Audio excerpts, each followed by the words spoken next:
A little child shall lead them, by Francis Harper.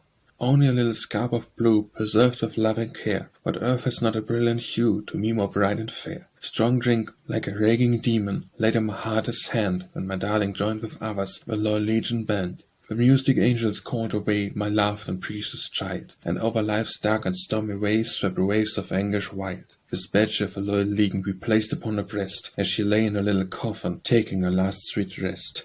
To wear the badge as a token she earnestly did crave, so we laid it on her bosom to wear it in the grave. Her sorrow would never reach her, nor harsh words smite her ear, nor her eyes in death-dimmed slumber would ever shed a tear. What means this badge? Said her father, whom we have tried to save, who said, when we told her story, don't put it in the grave. We took the badge from her bosom and laid it on her chair, and men by drink deluded knelt by that badge in prayer, and vowed in that hour of sorrow from drink they would abstain, and the little badge became the witch which broke their galling chain, and lifted the gloomy shadows that obscured my life, and flooding my home with gladness made me a happy wife. And this is why the scrap of blue is precious in my sight. It changed my sad and gloomy home from darkness into light. A Story of Rebellion by Francis Harper. The treacherous sands had caught our boat, and held it with a strong embrace, and deaf at our imprisoned crew was sternly looking face to face. With anxious hearts, but failing strength, we strove to push the boat from shore, but all in vain, for where we lay, with bated breath and useless oar. Around us in a fearful storm the fiery hail fell thick and fast, and we, engirded by the sand, could not return the dreadful blast. When one arose upon whose prow the ardent sun had left his trace, a noble purpose strong and high up lighted all his dusky face. Perchance within that fateful hour the wrongs of ages thronged apace, but with it came the glorious hope of swift deliverance to his race, of galing chains asunder rent, of severed hearts again made one, of freedom crowning all the land through battles gained and victories won. Someone, our hero firmly said, must die to get us out of this. Then leaped upon the strand and barred his bosom to the bullets hiss. But ye as soldiers and can fight, may win in battles yet unfought, I have no offering but my life, and if they kill me it is naught. With steady hands he grasped the boat and boldly pushed it from the shore, then fell by rebel bullets pierced his life for a grandly and noble oar. Our boat was rescued from the sands and launched in safety on the tide, but he, our combat, good and grand in our defence, had bravely died. Bury me in a free land, by Francis Harper. Make me a grave wherever you will, in a lonely plain or a lofty hill. Make it among earth's humblest graves, but not in a land where men are slaves. I could not rest if around my grave I heard the steps of a trembling slave. A shadow above my silent tomb would make it a place of fearful gloom. I could not rest if I heard the tread of a coffle gang to the shambles led, and the mother's shriek of wild despair rise like a curse on the trembling air. I could not sleep if I saw the lash drinking a blood at each fearful gash, and I saw babes torn from her breast like trembling doves from the parent nest. I'd shudder and start if I heard the bay of bloodhounds seizing their human prey, and I heard the captive plead in vain as they bound afresh his galling chain. If I saw young girls from their mother's arms bartered and sold for their youthful charms, I would flash with a mournful flame, my death-pale cheek grow red with shame. I would sleep, dear friends, where bloated might can rob no man of his dearest right. My rest should be calm in any grave, where none can call a brother a slave. I ask no monument, proud and high, to arrest the gaze of the passers-by. All that my yearning spirit craves is bury me not in a land of slaves. Death of the Old Seeking, by Francis Harper. 'Twas a fearful night, the tempest drave with loud and wrathful pride. The Storm King harnessed his lightning steeds and rode on the raging tide. The Seeking lay on his bed of death, pale mourners around him bent. They knew the wild and fitful life of their chief was almost spent. His ear was growing dull and deaf when the angry storm he heard. The sluggish blood in the old man's veins with sudden vigor stirred. I hear them call, cried the dying man, his eyes grew full of light. Now bring me here my warrior robes, my sword and armor bright. In the tempest lull I hear a voice I knew 'twas Odin's call. The Valkyries I gathered round my bed to lead me unto his hall. Bear me unto my noble's ship, light up a funeral pyre. I'll walk to the palace of the braves through a path of flame and fire. For wild and bright was the stormy light that flashed from the old man's eyes, as they bore him from the coach of death to his battleship to die, and lit with many a mournful torch the Sea King's dying bed, and like a banner fair and bright the flames around him spread. But they heard no cry of anguish break through that fiery wall. With rigid brow and silent lips he was seeking Odin's hall. Through a path of fearful splendor, while strong men held their breath, the brave old man went boldly forth and calmly talked with death. God bless our native land, by Francis Harper. God bless our native land, land of a newly free, or may she ever stand for truth and liberty. God bless our native land, where sleep our kindred dead, that peace that they command above the graves be shed. God help our native land, bring the cheese to his strife, and show from the hand the more abundant life. God bless our native land, her homes and children bless, or may she ever stand for truth and righteousness. Going East by Frances Harper. She came from the East, the fair young bride, with a light and a bounding heart, to find in the distant West a home with a husband to make a start. He builded his cabin far away where the prairie flower bloomed wild. Her love made lighter all his toil, and joy and hope around him smiled. She plied her hands to life's homely task, and helped to build his fortunes up, while joy and grief, like bitter and sweet, were mingled and mixed in a cup. He sowed in his fields of golden grain all the strength of his manly prime. No music or birds, no brooks, no bees, was as sweet as the dollar's chime.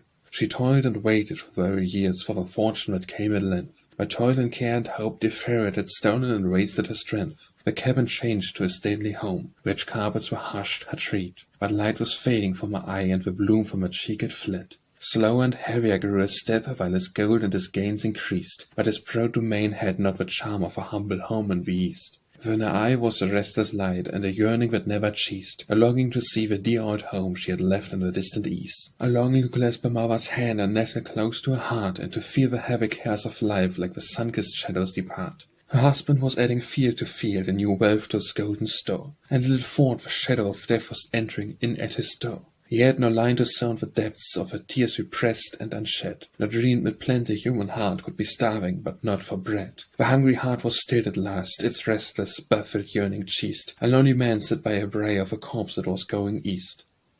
Home, Sweet Home by Frances Harper.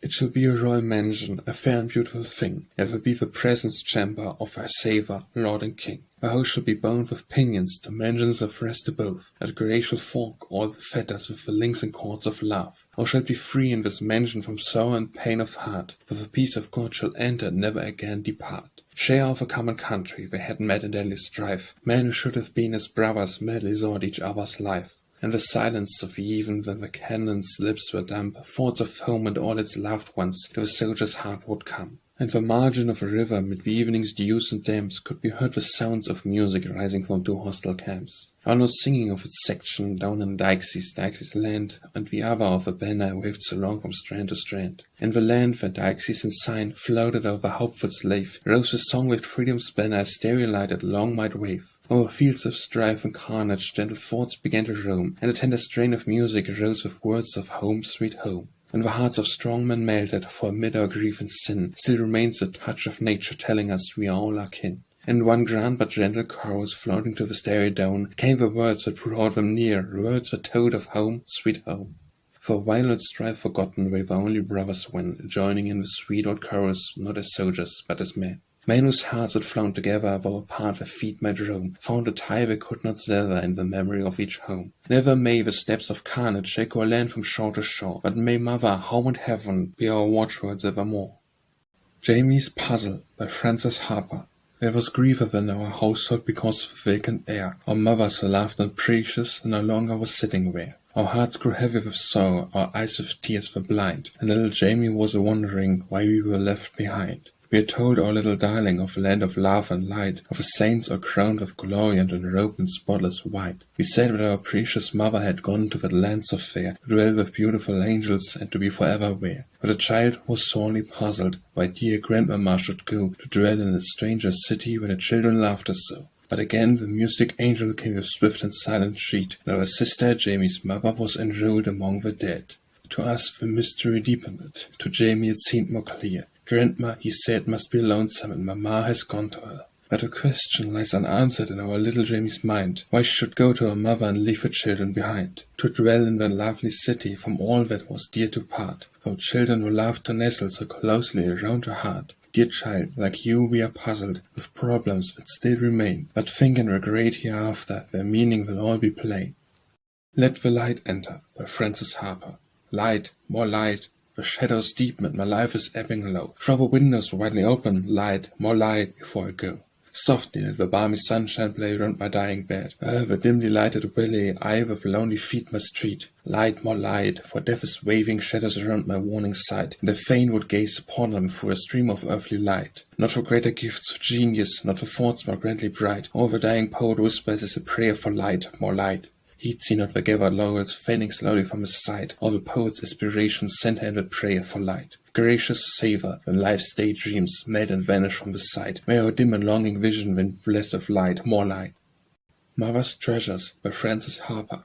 Two little children sit by my side, I call them Lily and Daffodil. I gaze on them with mother's pride, one is eaten the other's will. Both have eyes of stereo light and laughing lips or teeth of pearl. I would not change for die them my noble boy or darling girl. Tonight my heart overflows with joy, I hold them as a sacred trust. I fain would hide them in my heart, safe from tarnish of moth and rust. What should I ask for my dear boy? The richest gifts of wealth or fame? What for my girl? A loving heart and a fair and a spotless name? What for my boy? That he should stand the pillar of strength of a state? What for my girl? That she should be the friend of the poor and desolate? I do not ask where she'll never cheat with very feet the paths of pain. Ask them in the darkest hour they may faithful and true remain. I only ask their lives may be purest gems in the gates of pearl, lives to brighten and bless the world. This I ask for my boy and girl. I ask to clasp their hands again with the holy hosts of heaven, and enraptured say, I am here, O God, and the children thou hast given.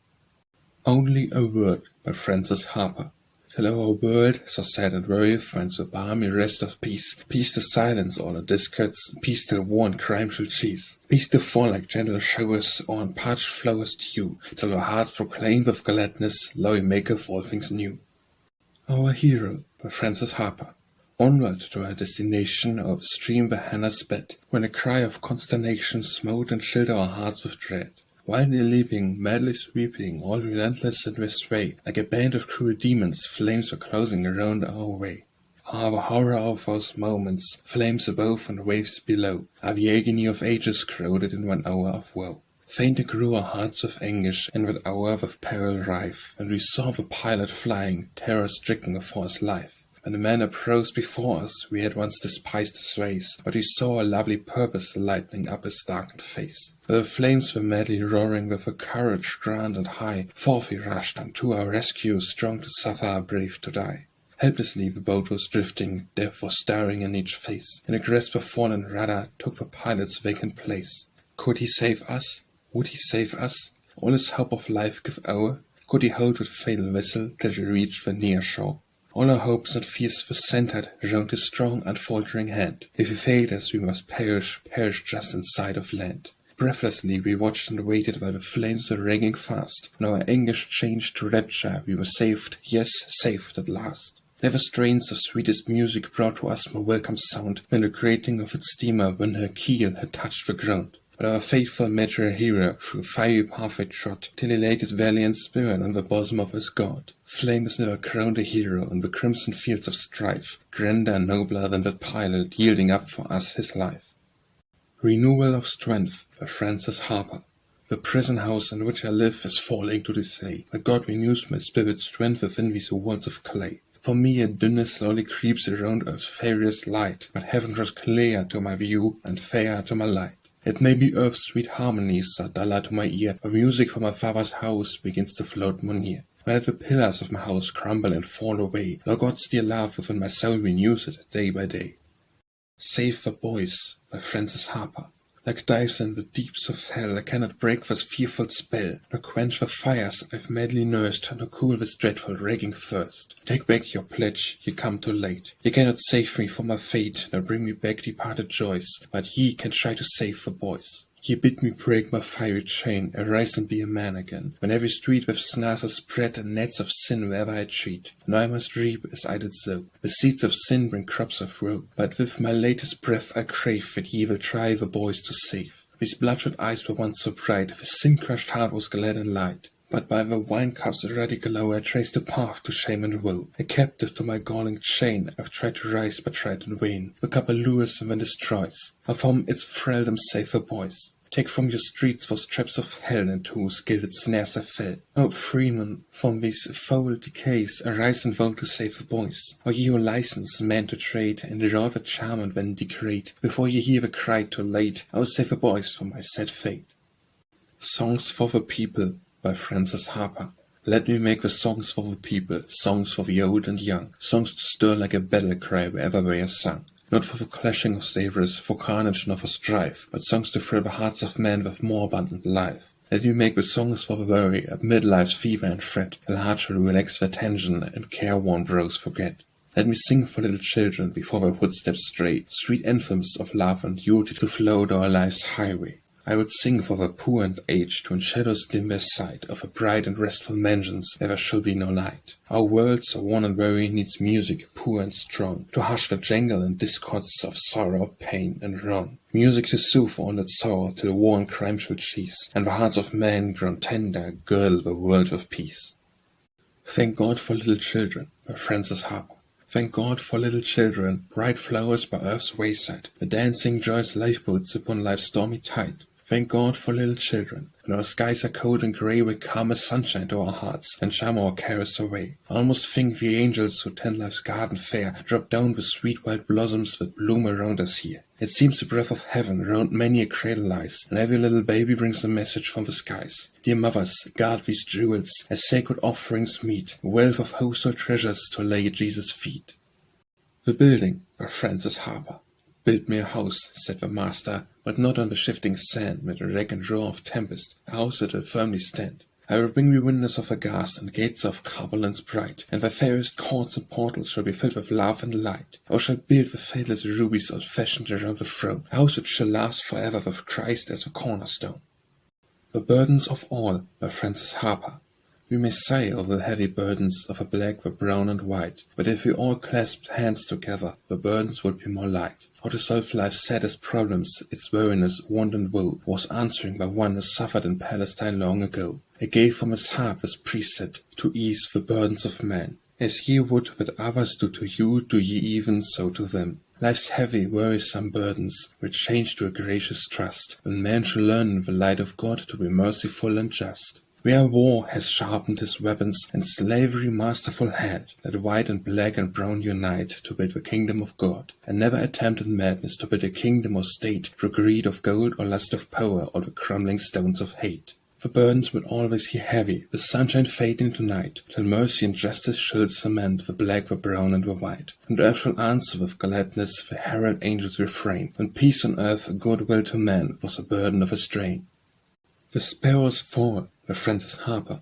Too frail to soar, a feathered thing, it fell to earth a fluttering wing, but God who watches over all beheld the little sparrows fall. 'Twas not a bird with plumage gay, filling the air with its morning lay. 'Twas not an eagle bold and strong, born of a tempest wing alone. Only a brown and weasome thing, with dropping head and listless wing, it could not drift beyond his sight, who marshals the splendid stars of night. Its dying chirp fell on his ears, who tunes the music of his fears, who hears the hungry lions call and spread a table for us all. Its mission of song at last is done, no more will it greet the rising sun. The tiny bird has found a rest, more calm than its mother's downy breast. Our restless heart will learn vow to trust in God, to tender, strong and just, whose love and mercy everywhere as humble as children have a share. If in love he numbers every hair, whenever the strand be dark or fair, shall we not learn to calmly rest, like children, on our Father's breast?